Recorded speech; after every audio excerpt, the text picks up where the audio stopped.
Nahimo lagi kong dudong bukol, wala ko nagpasan o nagpapasan sa kong kamot. Kung asa ko karon, akong kauban number 1, pamilya ra o katawhan. Walay dagkong politiko nga nag-ana sa kong kamot. Pangitae ko ninyong picture nga si Dudong Bukol, giana ang kamot. Sadyang nidagan. Wala. Yan naman. Ang tao akong gusto. Dili ang politiko. Kaya ako ang serbisyuhan, dili politiko, kundili tao. Tinod na ako yung mga kauban ng mga politiko, politician. Never niyo makitaan na si Dudong Bukol magpaana sa iyang kamot. Nga naman, prinsipyo na ako nang nasugdan, di na ako na pwedeng pakliyon pa.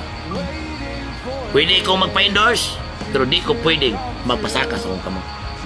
Gusto na akong magpasaka sa akong kamot, permente, katauhan yun. Nga naman, para ang akong obligasyon, sa tao na yun ko mag-focus.